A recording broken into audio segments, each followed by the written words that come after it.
Hamas के नाम पर गाजा में इजरायली हमले को 2 महीने बीत चुके हैं। जिस तरह के हालात बन रहे हैं, लगता नहीं है कि जंग अभी रुकने वाली है। इजराइल और हमास के बीच चल रही जंग में 19,000 से ज्यादा फलस्तीनियों की मौत हो चुकी है, जिसमें से 70% खवातीन और बच्चे हैं।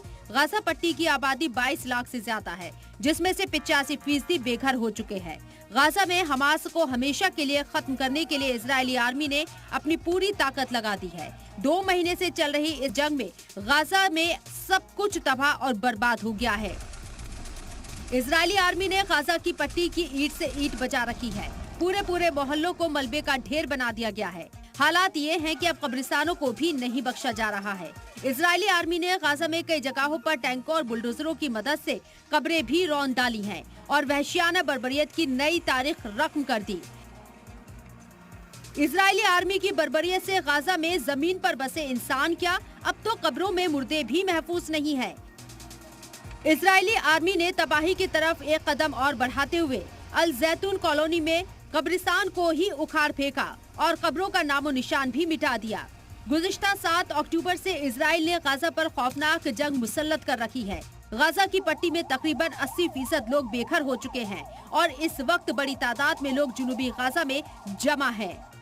इजराइल की राजधानी तेल अवीव में हुकूमत पर बंधकों की रिहाई के लिए दबाव बनाने के लिए हजारों लोगों ने एहतजाज किया है। लोगों ने कहा है कि बंधकों को अब रिहा करवाना चाहिए। एहतजाज में हिस्सा लेने वाले कुछ लोगों का कहना है कि वो फौरन सीज फायर की मांग करते हैं ताकि बंधकों को रिहा करवाया जा सके, जिसके जवाब में इजराइल के वजीर आजम बेंजामिन नेतन्याहू ने इशारा किया है कि गाजा में हमास के चंगुल में बंधक बने हुए लोगों को रिहा करने के लिए नई बातचीत चल रही है।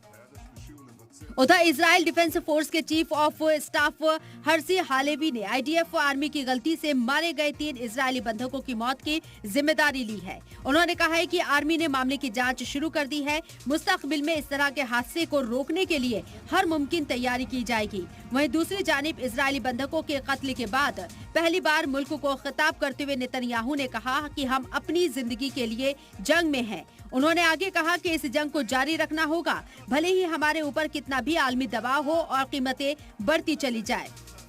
अमेरिका के department of homeland security staff के 130 मेंबर्स ने गाजा में फौरन सीज फायर की मांग को लेकर अमेरिका के प्रेसिडेंट जो बाइडेन को खत लिखा है। अमेरिका में एक बड़ी आबादी बाइडेन सरकार पर सीज फायर करवाने के लिए दबाव बनाने में जुटी हुई है।